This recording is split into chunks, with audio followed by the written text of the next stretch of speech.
Ladies and gentlemen, please welcome to the stage President and CEO of Good Shepherd, Michael Spiegel.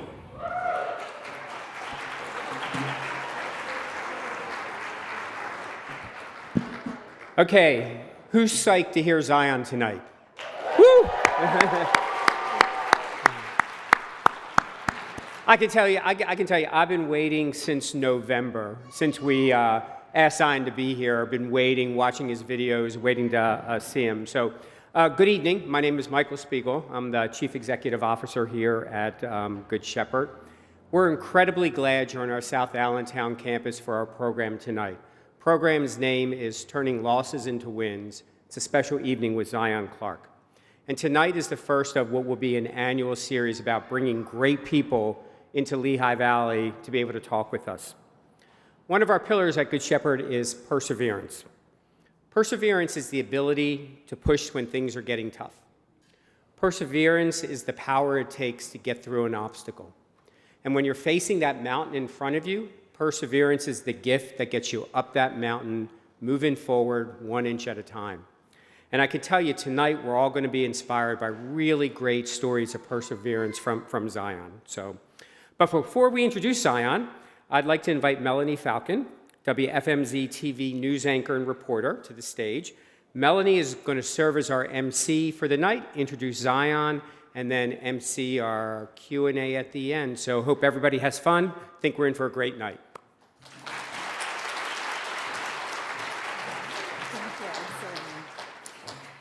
Well, good evening, everyone. I am Melanie Falcon, and I'm thrilled to be here on Good Shepherd's campus with you all, and I'm really looking forward to hearing Zion Clark's story. So let me tell you a little bit about him, just in case you don't know. He was born in Columbus, Ohio in 1997 with a rare disorder that resulted in being born without legs. Zion was given up for adoption at birth, and he spent 17 years in foster care, moving between 9 different homes and enduring all kinds of terrible abuse. So Zion turned to wrestling and music as an escape. And just 6 months before aging out of the foster care system and being sent to a group home, his now mother adopted Zion and changed his life forever. So with relentless optimism and a no excuses mentality, Zion overcame it all to become a keynote speaker, author, actor, all-American wrestler, mixed martial artist, and the star of an Emmy-winning documentary on Netflix. So today, Zion continues making the impossible possible every day, and tonight, he's here to share his story with us. So without further ado, please join me in welcoming Zion Clark.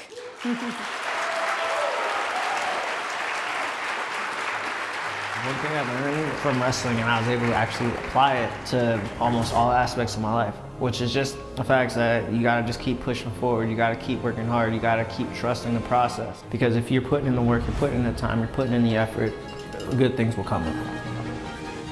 My name is Zion Clark. I'm a wrestler, I'm a Guinness World Record holder, I'm a professional track and field athlete, and I'm a motivational speaker. Zion Clark had every reason to quit.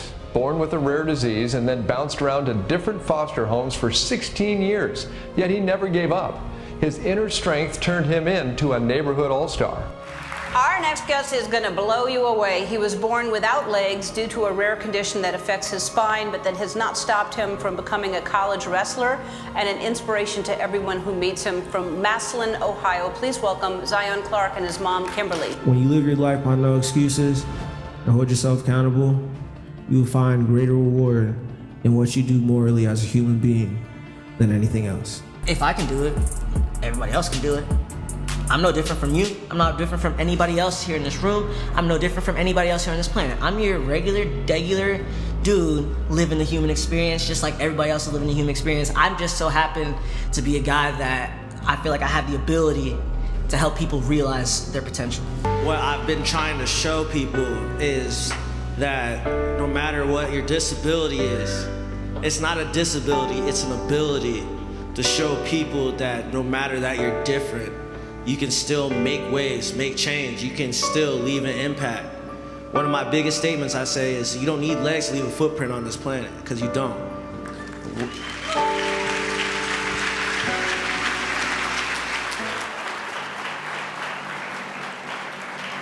Wow.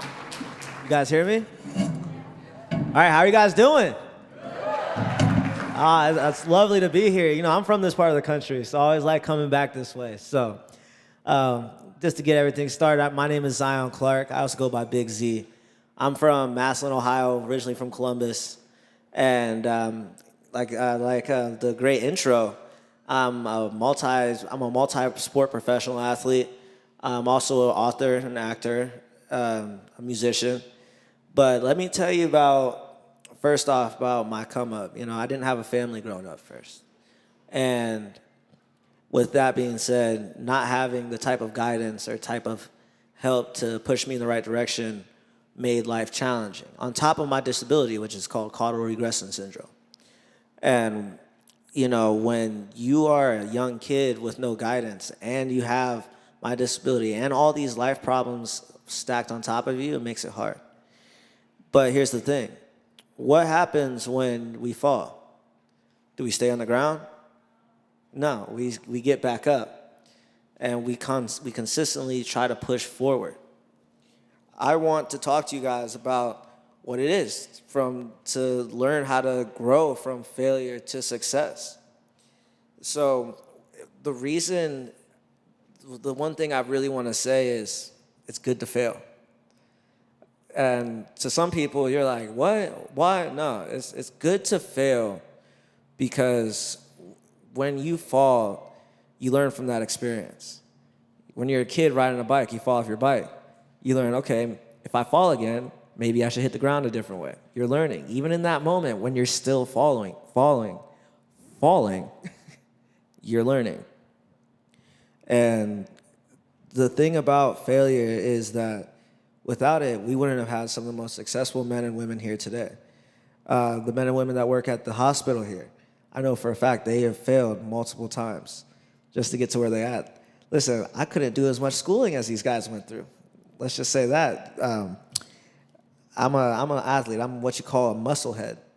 And, you know, I had to learn the hard way with my sports and all the things that I have aspired to do to rise up to the level of where I'm at. So, again, why is it important to fail? When I was young, I didn't have any friends.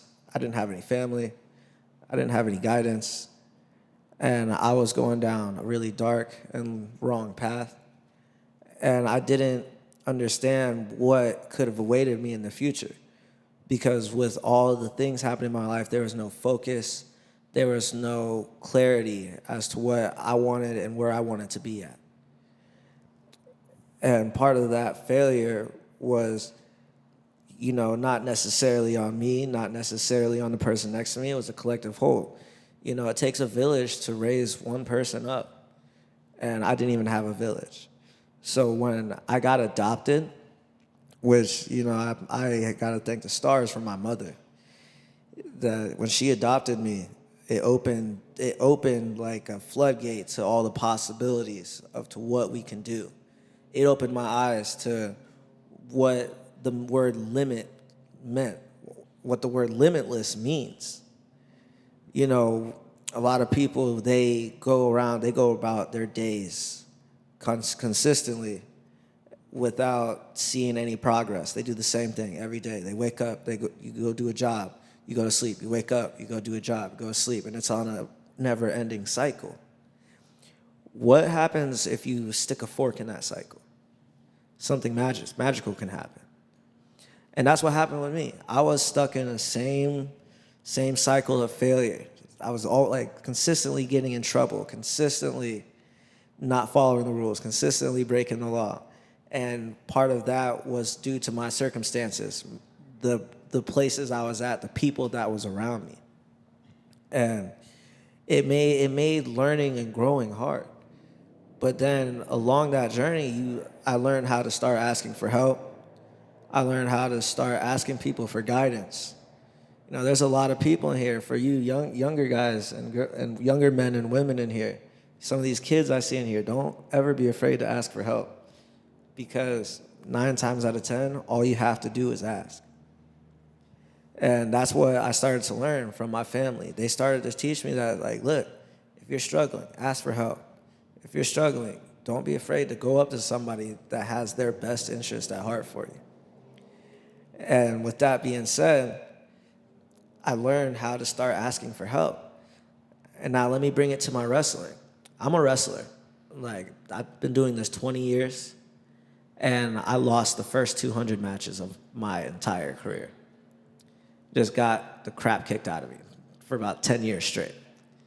Now, I don't know about you, but a lot of people, when they lose at least 10 times in a row, they start to get sick of it.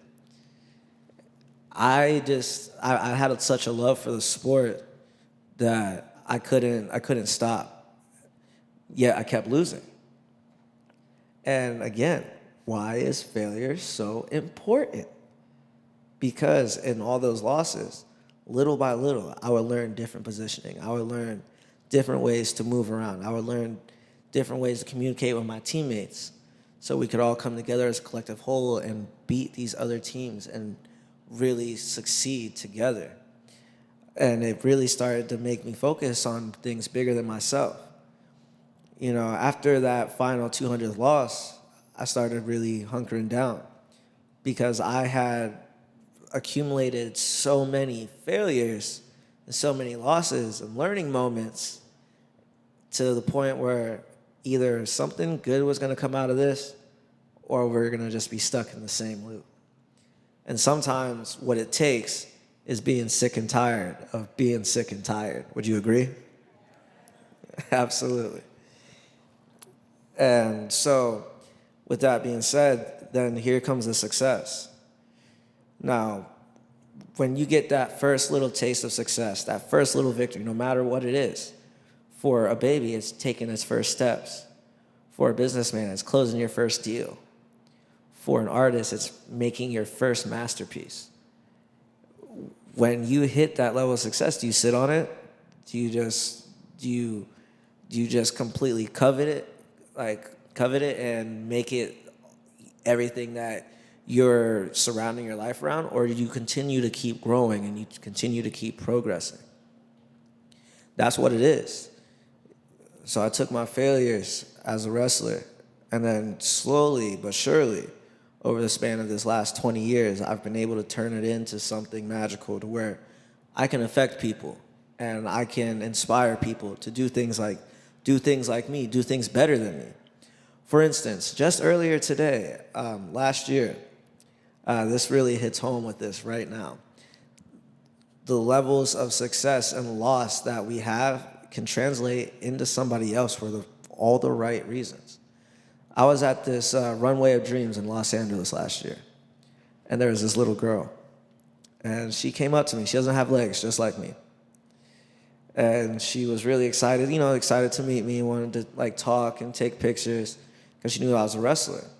Tell me why today her mother sent me a picture of her on the wrestling mat winning a match. It was the most incredible thing I think I've seen in a minute.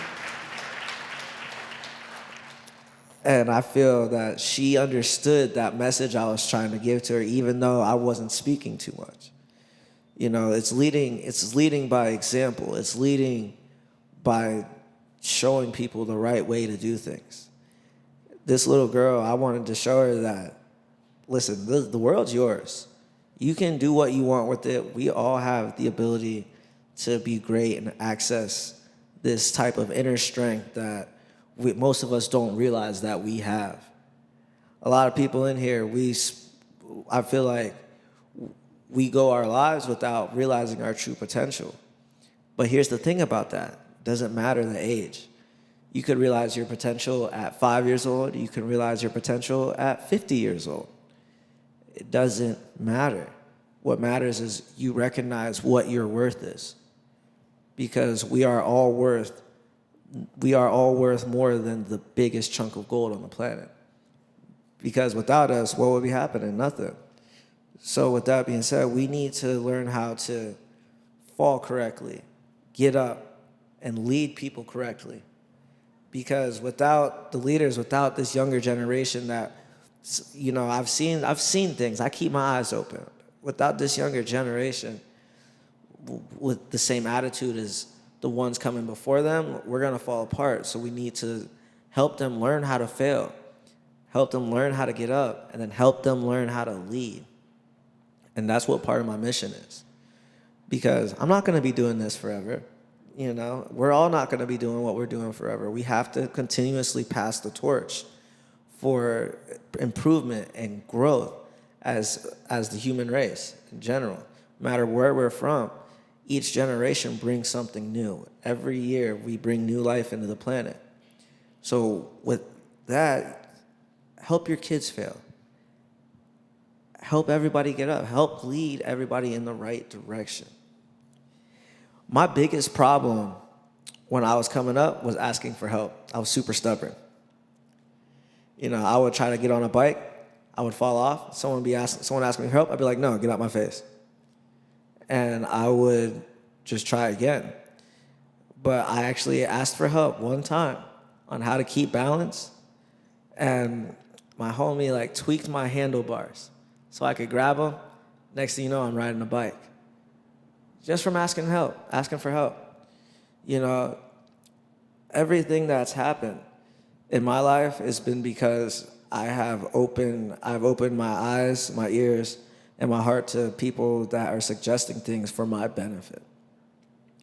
There's a guy in the crowd right there, Craig. His name is Craig. Craig, raise your hand. That's Craig. He's been working with me for 5 years. And he's also been a real big role model in my life. Because, you know, when all this stuff started popping off, I was like a loose cannon. You know, I'm fresh out of college. I went to Kent State University. I don't know if you guys know about Kent State University, but it's pretty wild over there. But, you know, I didn't have much control over what was happening, and he helped me tune it in. He showed me certain things on how to move a certain way.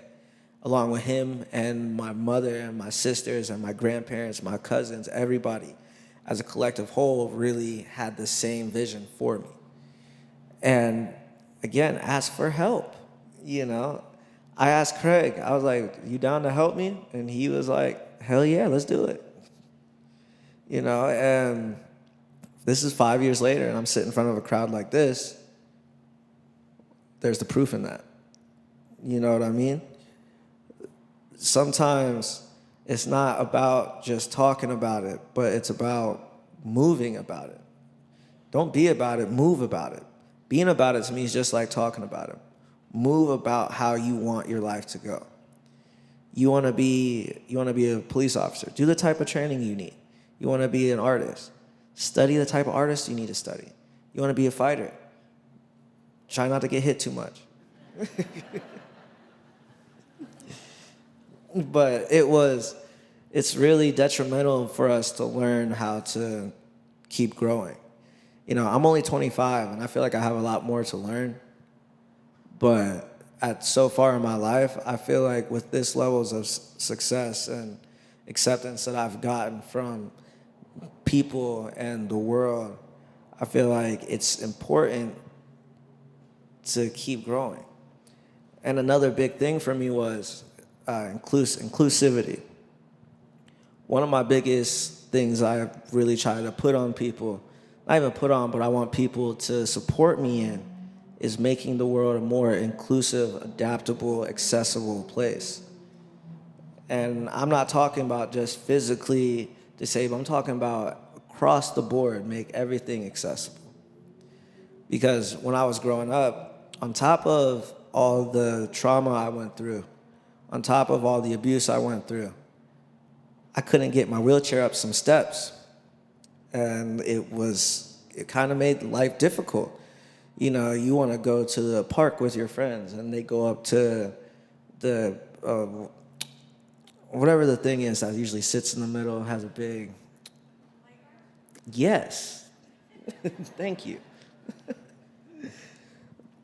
But, you know, like certain areas was hard to be accessible to. And in turn, I would have to sit out and sit away from the people I wanted to be around because they weren't like me. Most people aren't like me. I have an extremely rare condition. So with that being said, when you're the only person like who you are, is it up to you to try to fit in with everybody else? Or is it up to everybody else to be accepting of you and you guys all live together happily? Because I feel that when you move together in a way where you guys are all in sync, you guys are all in tune with each other, that's where the magic happens. I found out that my mental state when it came to failing and success got completely turned around in a positive way. I would lose a match and I'd still be smiling. I would win and I'd still be smiling. Because in both situations, you can still find positivity in that. Take, for instance, there's a lot of kids that want to go to college for their athletics in this country. Me as one of them, it's very hard to get a scholarship. You know what I mean? A lot of schools, a lot of teachers, a lot of people sometimes don't give students or these kids the type of access that they need so they can actually blossom into who they're supposed to be. I find that when everybody is connected on a more personal basis, you find out what you're meant to do.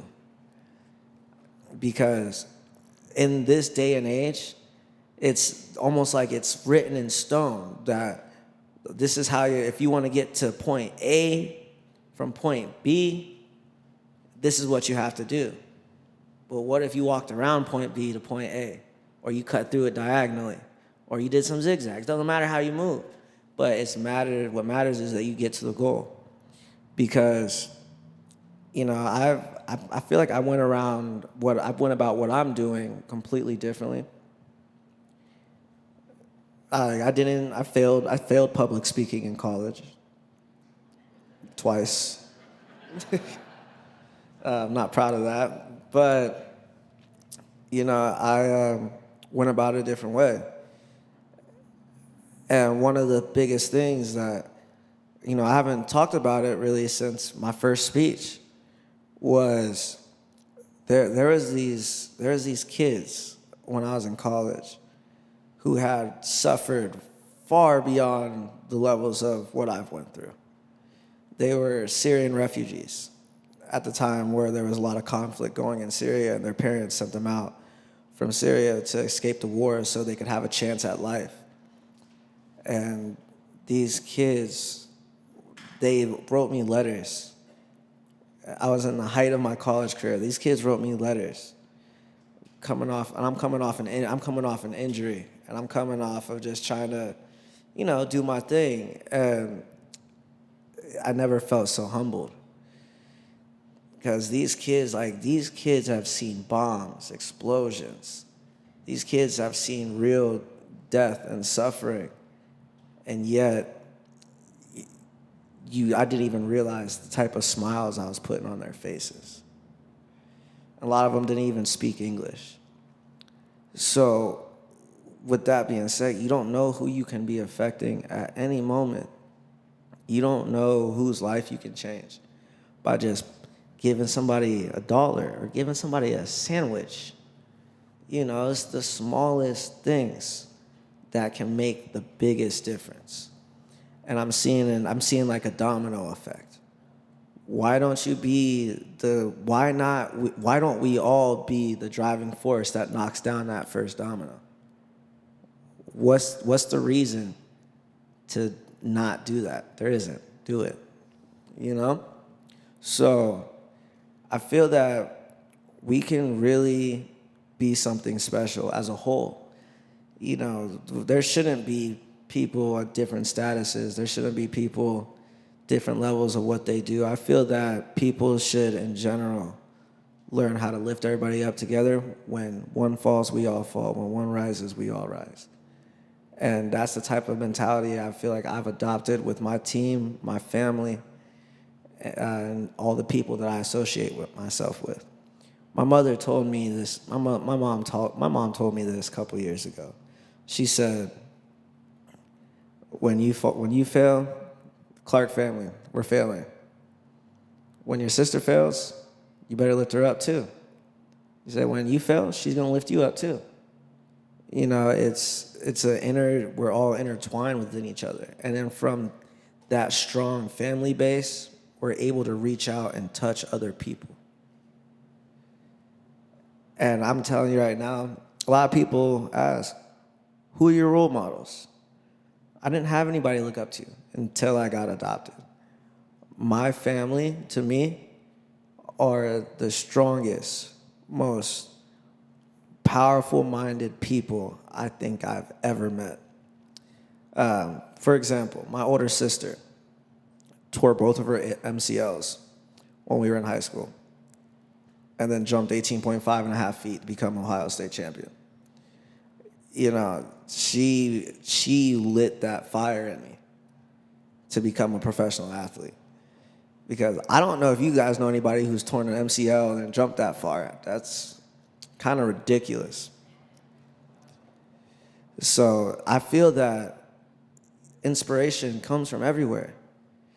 And sometimes you got to see people fail you might have to fail yourself, or you could watch somebody else suffer to come up with the idea to help somebody else and them at the same time. I got to travel to South Africa just recently. Me and Craig went to South Africa, and we did we went with this company called VetPaw, and they're a nonprofit organization for anti-poaching in South Africa. But that's not the part I'm talking about. I got to meet we went to this village, and I met these kids who are trying to come up in soccer, boxing. You know, be the light for somebody like that. These kids, they live in a third world country, and I'm telling you, I saw some of the rawest talent I think I've ever seen in my life out of this one little boy. He was 13 years old, and he looked like he could knock somebody out. Like, seriously, as a pro fighter, that puts a smile on my face. And I was told that these kids, they have not stopped talking about the interactions that we've had. And again, be that domino, be that driving force to inspire the next generation to be great. 10 years from now, you never know, you might see that kid on a pay-per-view become the next world champion. You might see one of these kids in the crowd out here become the next mayor, the next president, the next governor. It doesn't matter what it is. All they need is the right support, and they need to learn how to fall and learn from their mistakes, rise back up, and get taught the proper way on how to succeed, and stay humble about it. Because I'm not gonna lie to you, when I was in college, I was really cocky, and I'm not proud of it. You know, I was, my freshman year, I made All-American, and I was talking a big game. And then going into sophomore year, I got beat 15 points to 0 for the start of my year. Really humbling. You need to learn we gotta teach these kids and teach everybody around us to have self-control. Just because you're successful doesn't mean that you're top dog. There's always somebody ready to take your spot too. So with that being said, learn how to be a strong leader, that when somebody else does take your spot, they're prepared to. And they're ready to lead just as well or even better than you. I expect the kids that I teach, when I'm teaching them my craft, to be 10 times better than me.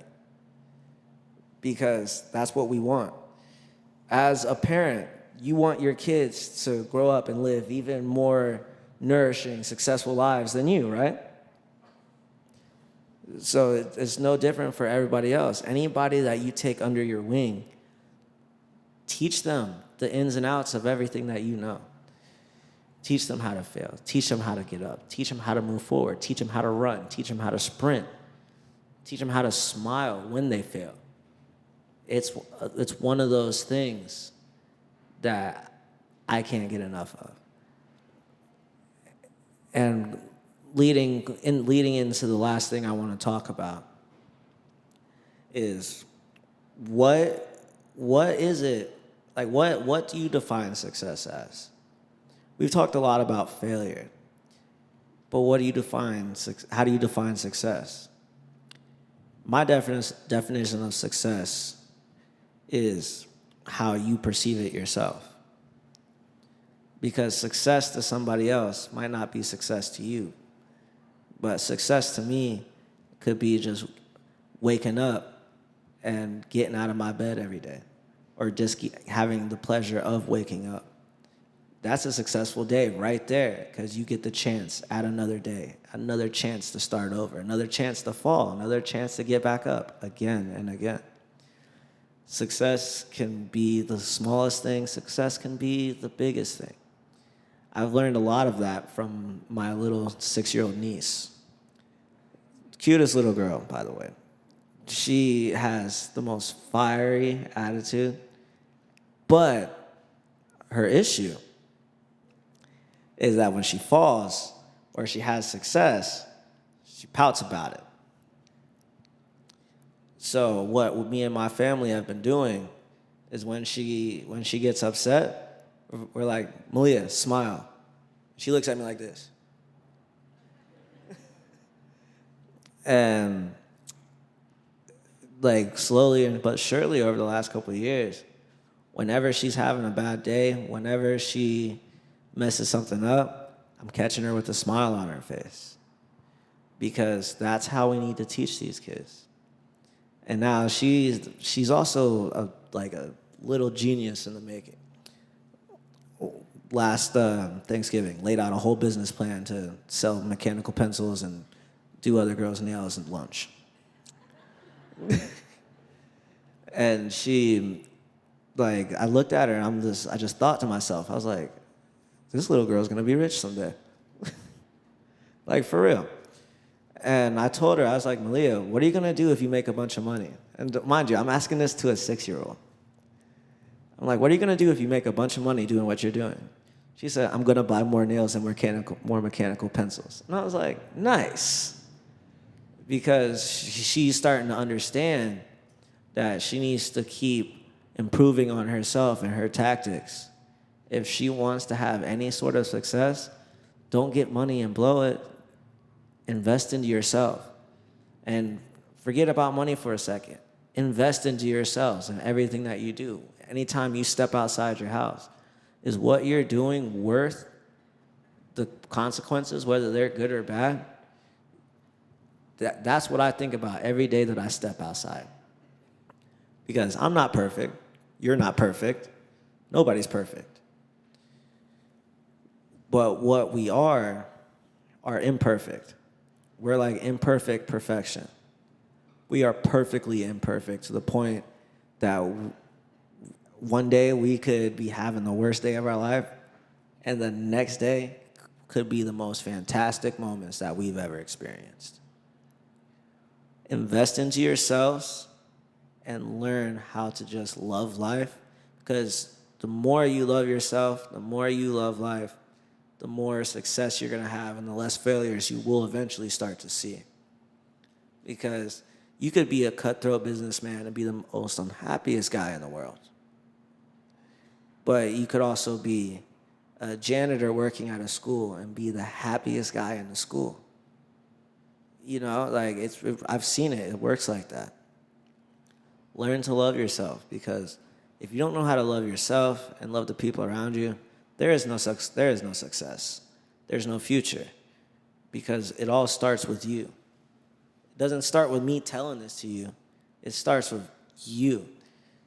Now, I might be able to give you a little push, but that's not what's going to do it.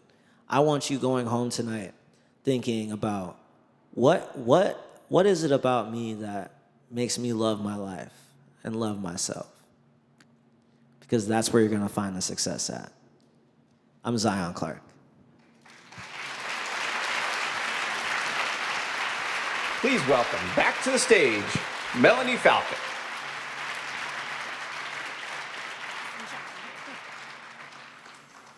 All right, Zion, you are incredible. You are a force. I feel so inspired and I hope that everybody else here does as well after hearing your talk. So we're gonna do a little Q&A session now. So if you have any questions for Zion, and I asked him earlier, he said, anything's on the table, right? So anything you want to ask him, if you will, raise your hand, and we have a few Good Shepherd staff members who will be coming around with a microphone to ask you questions. So go ahead and let's see those hands. And in the meantime, I'll kick things off by asking you, Zion, why did you pick wrestling? I thought it was WWE. Like, as a a kid, smackdown. I swear on everything. I thought I was going to be jumping off the ropes, giving somebody the people's elbow, but I found something more spectacular with it. I found a family. That's awesome. And I know I watched your documentary on Netflix, which, by the way, if you guys haven't seen it, is incredible. It's a really good documentary. And you seem like your high school team that you had really molded you and embraced you, and your coach, too, was just awesome. Absolutely. I've known those guys since we were all like 5 years old. So like the bond that we shared, like, for instance, like I said, I didn't have a family growing up. Right. And I didn't have a mother, didn't have a father, but I had my teammates. Like my homeboy, like some of my friends, we've been friends for 20 years and we're only 25. You know, and that's the type of bond that I've built with my people around me. Yeah. And that's why I love the sport. That's awesome. All right, I think we have a question over here. Hi, Zion. I'm Lysandra. I would like to know, how do I help my children fail? That sounds like a bad thing. All right, that's a great question. So I'm gonna give you an example. Say that you get a call from the school. I homeschool the children. And the teacher's on the computer. All right. But, you know, okay, so let me give you another example.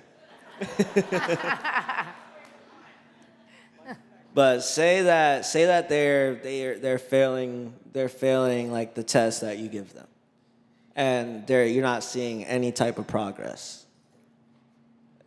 I would say take the time to really figure out what is it that's causing them to not be able to learn or process the information. Because for me, it wasn't necessarily I didn't know the subject, it was the way that it was being taught to me. So it's in the way that you gotta learn your kids' language. So when they fail, you know how to talk to them. Thank you. Perfect. All right, we have another one back this way. Hi, I'm Gavin, and I'd like to know, did you wrestle people that had legs? Yes, I did. I wrestle too, and I'm wondering how you did that. It took a lot of time, took a lot of trial and error. If you know what that means I would try something and I would fail, and then I would try it again, and then I would fail, and then I'd try again, and I would fail, until I got it right. That's really cool. That is really cool. All right, if we have more questions, keep the hands coming up. Looks like we have one this way. How did you get so strong? I still work out. So I started working out when I was 12, 13 years old. How old are you? 6. Okay, you got a little bit of time. But if you're gonna be like me, you gotta work hard every day. All right, we've got another one there as well. Hi, Zion. Thank you for everything you've provided tonight to us. I'd have a question, and that is when someone is stuck and they can't move forward and they're just stuck, how do you get them unstuck? They have to want to get unstuck themselves. You know how I said you gotta be sick and tired of being sick and tired? They need to ask for help from an outside source. If the people around you don't know how to help you, look outside the box. Because I was around people that didn't know how to help me, so I started asking questions to everybody. So I got my answer. Okay. Wonderful. All right. In the back of the room this way. My name is Cameron, and I have a question for you. How do you wrestle if you don't have any legs? Is there something that you certainly use to wrestle against the guys with legs, and how do you do that? That's kind of hard to explain. It is and it's not. I would say that it's just the way that I move on my hands. You know, when you were born the way you were, I was born the way I am, both born special. When you're a certain way for your entire life, you learn how to move, how your body is supposed to move. So with wrestling, I just figured out how to pick people up and throw them on the ground my way.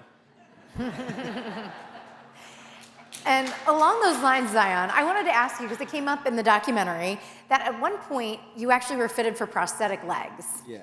And tell us about that whole experience and why you opted that you're better off exactly how you were made. Because it was absolutely terrible. Because, well, that, and, you know, I felt that people were trying to normalize me, make me look like everybody else.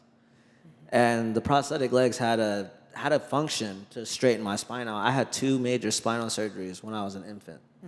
So most of my life, like first probably 4 or 5 years of my life before I started wrestling, I was in a consistent brace. Wow. So my back would sit straight so I could sit up like I'm sitting up talking to you guys right now.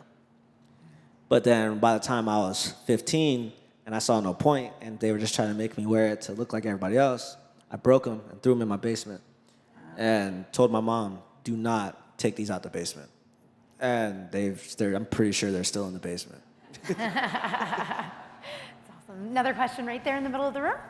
So my question is, once you got your parents, how exactly did you get the courage to start boxing and all the other things you do? Did she talk to you every night? No, I've always been fighting since I was a little kid. I'm not telling you get into fights. That's bad. But my life as a kid was really hard. I had to defend people off because people would try to come at me crazy. So my entire life, I grew up fighting, whether I was on the wrestling mat, whether I wasn't on the wrestling mat. But by the time I was in college, I just felt like I wanted to try it. Turns out I wasn't bad at MMA. That's awesome. All right, we have another question back here. When will you be fighting again? Sometime soon, I'm about to make an announcement not too long from now. Oh, how's that for a tease? Good luck. Thank you. All right, and we have a question in the back of the room here. This is Madeline. She's getting embarrassed, but she wanted to ask, do you want to get married? I do. I'm currently dating the most beautiful woman ever. So. Oh, that's awesome. Very cool. We have any more questions back there? Hi, Zion. I'm a patient here at Good Shepherd, and I am just so thrilled to see you tonight.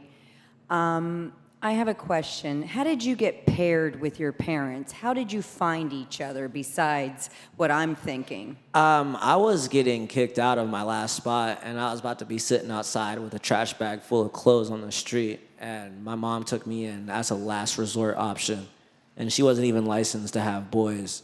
So they were like, we've exhausted all options.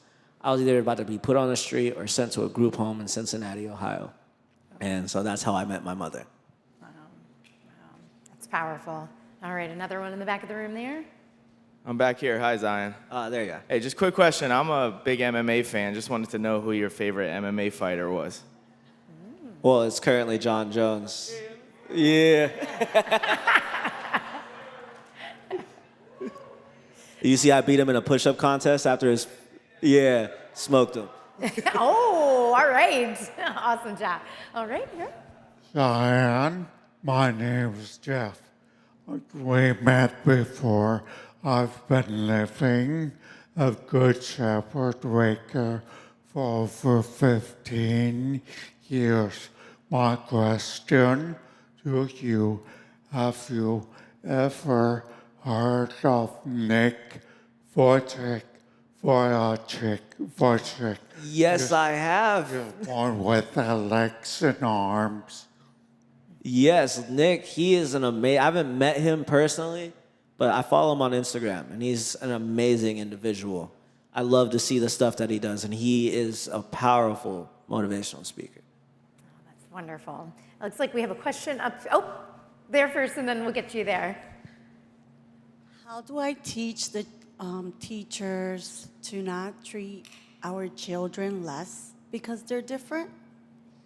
That's a hard one. That has to do with really breaking down the whole education system, because some educations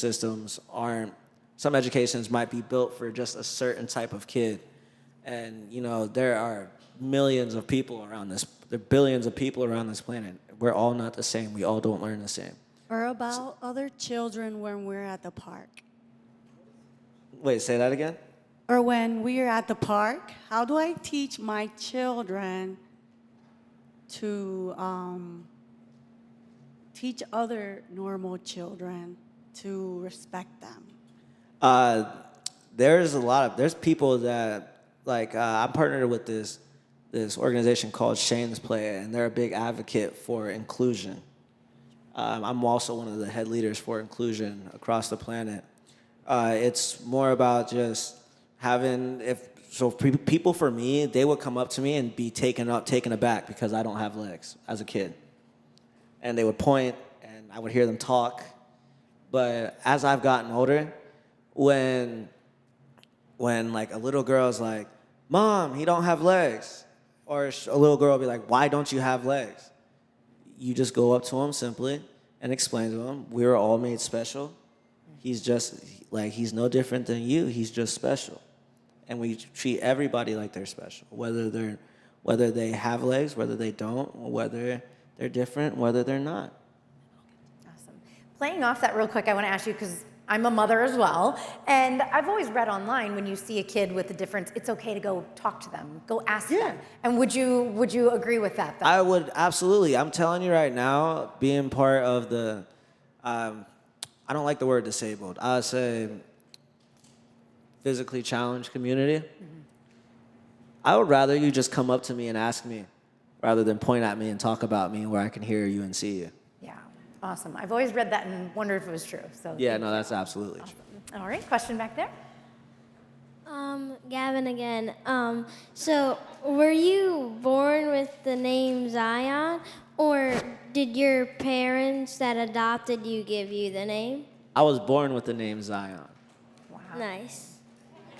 That is a very fitting name for you, absolutely. All right, question there? Hello, Zion. Thanks again for being here tonight. It's awesome. It's an honor and a privilege to see you before our eyes. My name's Kyle. My son Messiah has a really good question, so I'm going to actually borrow it from him. We're all special. I 100% agree, but you're unique in the sense you were able to turn your losses into wins. His question is, do you think if you were born with legs, you'd be where you are today? Who's to say? But if I weren't be the one to say it and tell you this right now, somebody else would. You know what I mean? Because I'm not the only one that has this mission. I might be in front of you right now, but you could be walking down the street and somebody gives you that same exact message. All right, what about question back there? Hi, I'm Jasmine. My question for you today is, those moments that if you felt like you was gonna fail, what helped you to motivate you to want to be successful still?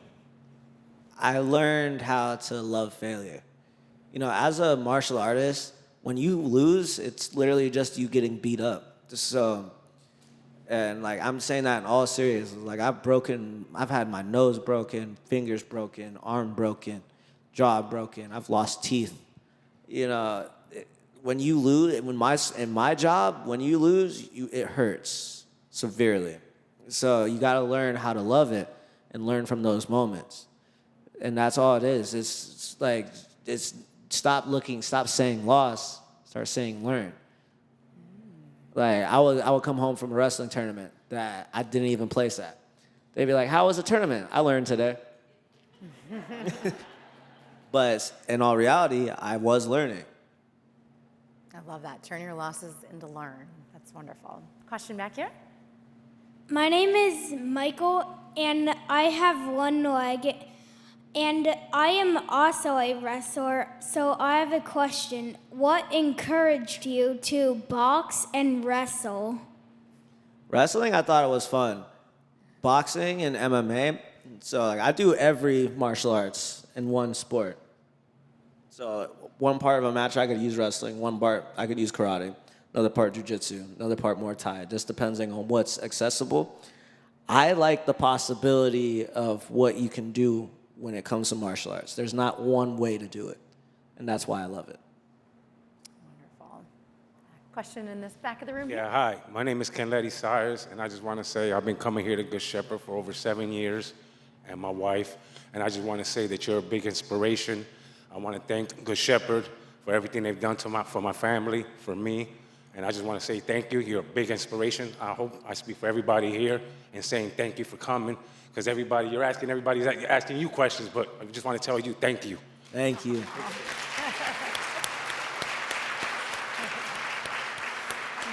That is awesome. Yes, thank you. All right, we've got a question here. Hi, I'm Doug Williams, part of the organization Ability Motorsports. Would you consider, since you're into wrestling, stepping out of the box and getting yourself into a race car? Yeah, I mean, my car right now is practically a race car, so I feel like I'm there already.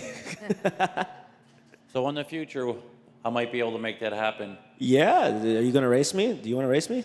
No, we have Ability Motorsports as a race team, and it's to enable the inclusion of the physically disabled to spectate or participate in motorsports racing. Absolutely, I would love to be part of that. Good Shepherd this year is the major sponsor for our team, and it's a big stepping stone for us. So this year a lot of things are going to come of this, and I would love to have you a part of the organization as a special race, or just be a part of it. It would be a wonderful privilege for that to happen. Talk to me afterwards. Awesome. Might need to do a news story on it too. All right, we have a couple minutes left if there's anybody with any additional questions. And then afterwards, we're going to actually do a meet and greet with Zion. So he'll be mingling, and we've got the cool banner back there in the back of the tent if anybody wants to take pictures with him and ask him any other questions. So any final questions? Oh, yes. Oh, back here on this side while we wait for a microphone over there. Hey, Zion, my name is Felix. I have 2 questions. How many push-ups can you do? And have you ever did rock climbing? So currently I just set the world record for most diamond push-ups in 3 minutes. I did 248 push-ups in 3 minutes. Wow. But like just doing in general, I've done about 1,000 push-ups nonstop before. So that's fun. It's not fun. But what was your second question? Rock climbing. Rock climbing, yes, I do. I love boulder climbing, actually. It's really fun. It actually helps me train for my grip for MMA. So like when I grab you, you can't get away from me. Makes sense. All right, in the back corner now. He says, sorry. My son wants to ask a question that's, what is your favorite move in wrestling? He wrestled for 19 years, and his was a scramble. My favorite move would probably be a super duck to an outside single, switching to an inside single, ending in a Peterson. I feel like he knows what that means. Awesome. All right. Sorry if you guys didn't understand any of It's a that. different language, but it sounded cool. All right. Zion, this is on a more serious note. How big would you say your faith is in your journey called life? Faith is pretty big. You know, my mother is a very religious woman. Anytime I travel, she calls me and we pray before I get on the plane. And, you know, all my credit and all my success I got to give to God, because, you know, I feel like I'm not here just for willy-nilly fun and games. You know, I feel like there's a purpose for what I'm doing. So I feel like if it's not God, who is it? Nobody, it's God.